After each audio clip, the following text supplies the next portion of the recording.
Hello friend, आप सबका स्वागत है हमारे यूट्यूब चैनल क्रैकिट पे। दोस्तों, आपकी अगर संस्कृत सब्जेक्ट नहीं है फिर भी आपको ये वीडियो पूरा देखना है, क्योंकि जो सरल सरल प्रश्न आते हैं जैसे सुग्गा विधि कौन सी थी, ये लास्ट टाइम उद्बोधन विधि है, इस प्रकार के प्रश्न आप संस्कृत में ज़्यादा पढ़ेंगे बजाय हिंदी के। हिंदी में ऐसे प्रश्न वो बिल्कुल नए के बराबर आते हैं और नई के बराबर ही करवाए जाते हैं, लेकिन हिंदी में रीट के अंदर ऐसे प्रश्न है वो आते हैं जो संस्कृत में हम करते हैं सेकंड ग्रेड में।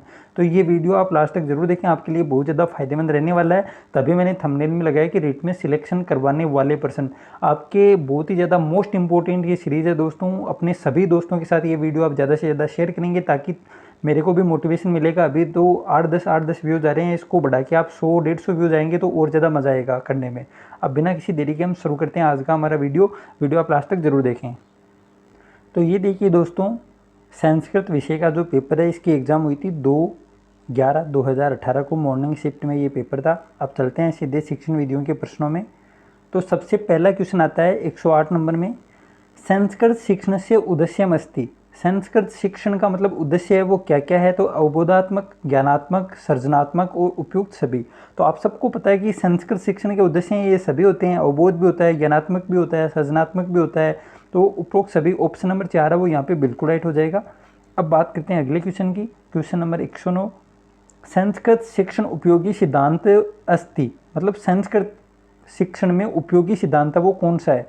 तो पहला ऑप्शन है स्वाभाविकता सिद्धांत, क्रियाशीलता सिद्धांत, रुचि सिद्धांत और उपयुक्त सभी। तो आप सबको पता है कि संस्कृत शिक्षण का उपयोगी सिद्धांत है वो स्वाभाविक का सिद्धांत भी होता है, क्रियाशीलता भी होता है, रुचि का भी होता है। तो यहाँ पर भी उपरोक्त सभी है वो क्वेश्चन होगा, उपरोक्त सभी ऑप्शन है वो बिल्कुल राइट है। अब बात करते हैं अगले क्वेश्चन की। का नाम शिक्षा, मतलब शिक्षा वो किसका नाम है? शिक्षा है वो ज्ञानम अनुभवस, मतलब ज्ञान को अनुभव करना ही शिक्षा है। शिक्षा है एक पुस्तक, शिक्षा एक वस्तु है, शिक्षा एक खेल है। तो शिक्षा वो किसका नाम है? तो शिक्षा क्या होती है दोस्तों? ऑप्शन नंबर 1 यहाँ पे बिल्कुल राइट है कि शिक्षा वो ज्ञान को अनुभव करना ही शिक्षा है। ऑप्शन नंबर 1 यहाँ पे बिल्कुल राइट हो जाएगा, ऑप्शन नंबर 1। अब बात करते हैं अगले क्वेश्चन की। क्वेश्चन नंबर 111, शिक्षण से मुख्य उद्देश्यम किम अस्ति। मतलब शिक्षण का मुख्य उद्देश्य है वो क्या है? व्यक्ति धनदानम, आजीविकोपार्जनम, व्यक्ति सर्वांगीण विकास, अध्यापक निर्माणम। तो शिक्षण का जो मुख्य उद्देश्य है वो क्या है? व्यक्ति को धन देना है, आजीविका को उपार्जन मतलब अपनी आजीविका वो चलाना है, या फिर व्यक्ति का सर्वांगीण विकास करना है, या फिर अध्यापक का निर्माण करना है। तो शिक्षण का सबसे मुख्य उद्देश्य है दोस्तों, बहुत ही आसान प्रश्न आते हैं, बहुत ही आसान, सबसे सरल अगर शिक्षण वीडियो में किसी के प्रश्न आते हैं वो है संस्कृत। अगर आपको हिंदी अनुवाद आ गया तो सबसे आसान क्वेश्चन होते हैं ये। तो शिक्षण का मुख्य उद्देश्य आप सबको पता है कि व्यक्ति का सर्वांगीण विकास करना होता है। यहाँ पे ऑप्शन नंबर 3 है वो बिल्कुल राइट हो जाएगा, व्यक्ति का सर्वांगीण विकास करना। अब बात करते हैं अगले क्वेश्चन की। क्वेश्चन नंबर 112, संस्कृत भाषा शिक्षण से उत्तम विधि रस्ती। अब संस्कृत भाषा शिक्षण की उत्तम विधि है वो कौन सी है? अनुवाद विधि, लेखन विधि, प्रत्यक्ष विधि, परोक्ष विधि। अब संस्कृत भाषा शिक्षण की सबसे अच्छी विधि कौन सी है दोस्तों? थोड़ा सा अगर दिमाग लगाओगे तो आपको एकदम आसानी से ये प्रश्न है वो आ जाएगा। अब बात करते हैं 112 में क्या होगा। तो 112 में है प्रत्यक्ष विधि, ऑप्शन नंबर 4 है वो यहाँ पे बिल्कुल राइट हो जाएगा, प्रत्यक्ष विधि। सॉरी दोस्तों एक मिनट, हाँ प्रत्यक्ष विधि 112 में है ऑप्शन नंबर 4, प्रत्यक्ष विधि इसका बिल्कुल राइट आंसर हो जाएगा। अब बात करते हैं अगले क्वेश्चन की। क्वेश्चन नंबर 113, काव्य शिक्षण से प्रमुख उद्देश्यम भवति।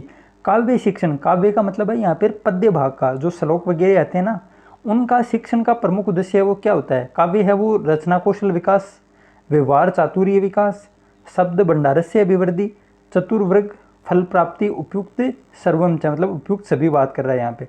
तो 113 में भी दोस्तों ऑप्शन नंबर 4 है वो यहाँ पे बिल्कुल राइट हो जाएगा, चतुर्वर्ग फल प्राप्ति उपयुक्त सर्वम च, ऑप्शन नंबर 4 यहाँ पे बिल्कुल राइट है। अब बात करते हैं अगले क्वेश्चन की। क्वेश्चन नंबर 114, मानवस्य प्रथम शिक्षा प्रतिष्ठानम।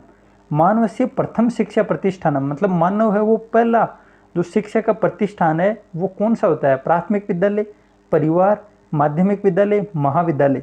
तो आप सबको पता होगा कि प्रथम पाठशाला वो परिवार होती है, ऑप्शन नंबर 2 यहाँ पे बिल्कुल राइट हो जाएगा दोस्तों। और सबसे पहला शिक्षा वो माँ होती है और मातृभाषा ही बच्चा वो सबसे पहले सीखता है। तो यहाँ पे ऑप्शन नंबर 2 बिल्कुल राइट है इस क्वेश्चन का।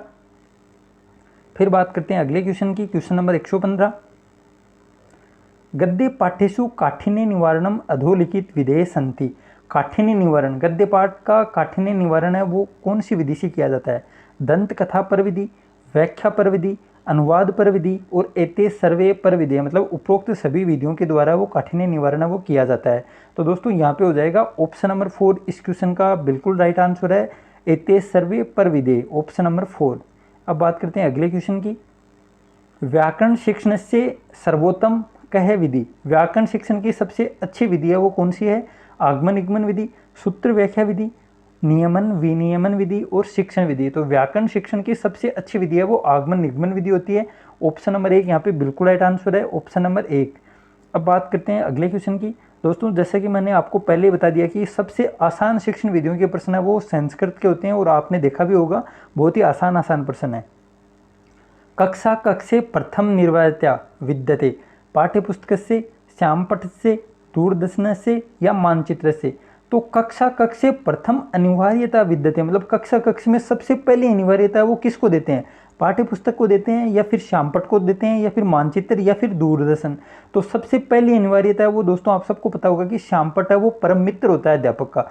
तो ऑप्शन नंबर 2 यहाँ पे बिल्कुल राइट हो जाएगा। 117 में है ऑप्शन नंबर 2, श्यामपट्ट है वो अध्यापक का परम मित्र होता है। तो कक्षा कक्ष में सबसे पहली अनिवार्यता वो श्यामपट्ट की है, ऑप्शन नंबर 2 यहाँ पे बिल्कुल राइट है। फिर बात करते हैं अगले क्वेश्चन की, क्वेश्चन नंबर 118। केन कौशल माध्यमेन अध्यापक विषय वस्तु स्पष्टीकरण से प्रयासम करोति, मतलब कौन सा कौशल के माध्यम से अध्यापक वो विषय वस्तु को स्पष्टीकरण करने का प्रयास करता है? परवह कौशल से, भाषण कौशल से, प्रश्नोत्तर कौशल से या फिर श्रवण कौशल से? तो दोस्तों बहुत ही शानदार प्रश्न है, कौन से कौशल के माध्यम से अध्यापक वो विषय वस्तु को स्पष्टीकरण करने का प्रयास करता है? तो यहाँ पे हो जाएगा प्रश्नोत्तर कौशल से, ऑप्शन नंबर 3 है वो यहाँ पे बिल्कुल राइट है, प्रश्नोत्तर कौशल से। फिर आता है अगला क्वेश्चन, छात्राणाम पूर्व ज्ञानेन सह नूतन ज्ञानेन योज्यति, मतलब छात्रों के पूर्व ज्ञान के साथ नया ज्ञान है वो जोड़ा जाता है, पाठ योजना के माध्यम से, दर्शन के माध्यम से, लेखन के माध्यम से या फिर श्रवण के माध्यम से? तो पूर्व ज्ञान से नया ज्ञान है वो जोड़ा जाता है पाठ योजना के माध्यम से, ऑप्शन नंबर 1 है वो यहाँ पे बिल्कुल राइट है, पाठ योजना। तो दोस्तों ये हो गए हमारे 119 तक प्रश्न। अब बात करते हैं अगले क्वेश्चन की, क्वेश्चन नंबर 120। साहित्य से अवबोधनम पठनम आत्मसात्करणम कर्तुम शक्यते, मतलब साहित्य का अवबोधन करना, पढ़ना, उसको आत्मसात करना ये सभी किया जाता है कक्षा कार्यन, मौन वाचनेन, द्रुत वाचनेन और सहस्वर वाचनेन।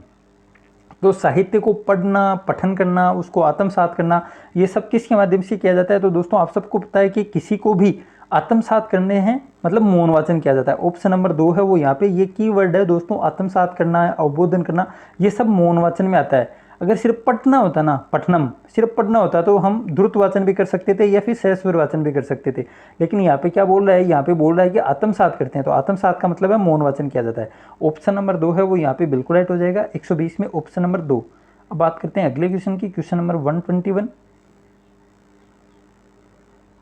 एक मिनट, हाँ शायद नीचे हैं, ये रहा।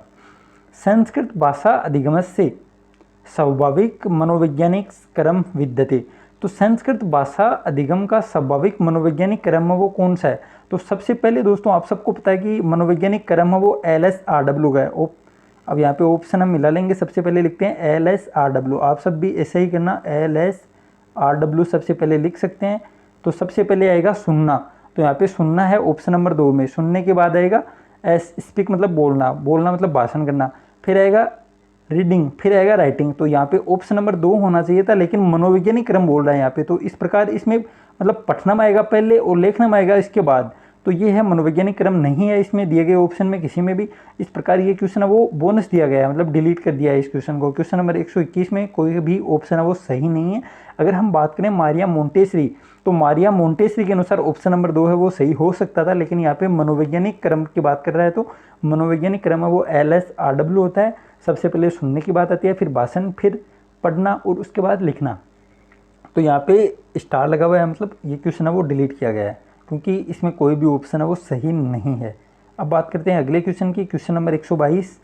दंडान्वय खंडान्वय टीका समीक्षा, समीक्षा इत्येदा विधि केन संबंधा सन्ति, मतलब दंडान्वय विधि, खंडान्वय विधि, टीका विधि, समीक्षा विधि, ये सभी विधियां हैं वो किससे संबंधित है? व्याकरण शिक्षण से, नाट्य शिक्षण से, काव्य शिक्षण से या फिर निबंध शिक्षण, मतलब व्याकरण शिक्षण से संबंधित है, नाटक शिक्षण से संबंधित है, या फिर काव्य शिक्षण, या काव्य को ही हम बोलते हैं दोस्तों पद्य भाग, मतलब पद्य शिक्षण से या फिर निबंध शिक्षण से। तो खंडान्वय, दंडान्वय, टीका, समीक्षा, ये सभी विधियां वो काव्य शिक्षण से संबंधित है। ऑप्शन नंबर 3 यहाँ पे बिल्कुल राइट है। अब बात करते हैं दोस्तों यहाँ पे दंडान्वय विधि में दंड है वो किसका मतलब अर्थ है, दंड का अर्थ है वाक्य, दंड का अर्थ है वो वाक्य से लिया गया है यहाँ पे। अब बात करते हैं अगले क्वेश्चन से, क्वेश्चन नंबर 123, नाटक शिक्षणे कथमो विधि सर्वोत्तम कथित है, मतलब नाटक शिक्षण की कौन सी विधि है वो सर्वोत्तम विधि है? आदर्श नाट्य विधि, व्याख्या विधि, रंगमंच अभिनय विधि और समवाय विधि। तो सबसे सर्वोत्तम विधि की बात हो रही है, सबसे सर्वोत्तम विधि होती है दोस्तों नाटक शिक्षण की समवाय विधि। ऑप्शन नंबर 123 में ऑप्शन नंबर 4 यहाँ पे बिल्कुल राइट है, समवाय विधि है वो नाटक शिक्षण की सर्वोत्तम विधि है। अब बात करते हैं अगले क्वेश्चन की। दोस्तों उम्मीद करता हूँ कि आपको वीडियो अच्छा लग रहा है और आप इसको ज़्यादा से ज़्यादा शेयर करेंगे और लाइक करेंगे, ताकि थोड़ा बहुत मोटिवेशन मुझे भी मिले आगे आने वाले दिनों में और ज़्यादा वीडियो बनाने के लिए। हर्बट पंचपदी कुत्र प्रयोजते, पाठ योजनायाम संभाषणे पठने लेखने। तो हर्बट पंचपदी है वो किसके लिए प्रयोग में ली जाती है? पाठ योजना के निर्माण में, या फिर संभाषण करने में, पढ़ने में, या लिखने में? तो दोस्तों बहुत ही आसान प्रश्न है कि हर्बट की पंचपदी है वो पाठ योजना बनाने के काम आती है। ऑप्शन नंबर 1 यहाँ पे बिल्कुल राइट है। और आपको मैंने पहले भी बताया था कि हर्बट की पंचपदी है वो एनसीईआरटी उपागम आने के पहले तक इससे मतलब पाठ योजना बनाई जाती थी, लेकिन जैसे ही एनसीईआरटी उपागम आया उसके बाद पाठ योजना है वो एनसीईआरटी उपागम के द्वारा बनाई जाती है। वर्तमान समय में हर्बट पंचपदी का काम है वो नहीं लिया जाता है। तो यहाँ पे हर्बट पंचपदी पाठ योजना के निर्माण में आती है, ऑप्शन नंबर 1 है वो बिल्कुल राइट है। लेकिन वर्तमान शिक्षा प्रणाली या वर्तमान समय की हम बात करें तो वर्तमान समय में पाठ योजना बनाने में हर्बट पंचपदी का प्रयोग नहीं होता है। हर्बट पंचपदी के स्थान पर एनसीईआरटी उपागम वो काम में लिया जाता है। अब बात करते हैं दोस्तों अगले क्वेश्चन की। संस्कृत भाषायाम कंठस्थीकरणम कस्मिन् शिक्षणे आवश्यकम, मतलब संस्कृत भाषा में कंठस्थीकरण कौन से शिक्षण के लिए आवश्यक है? व्याकरण शिक्षण में, गद्य शिक्षण में, कथा शिक्षण में, या फिर नृत्य शिक्षण में?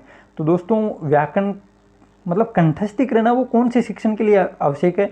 तो यहाँ पे हो जाएगा दोस्तों ऑप्शन नंबर 1, व्याकरण शिक्षण में हम सूत्रों को कंठस्थ करते हैं। ऑप्शन नंबर 1 है वो यहाँ पे बिल्कुल राइट है, व्याकरण शिक्षणम, ऑप्शन नंबर 1 125 में।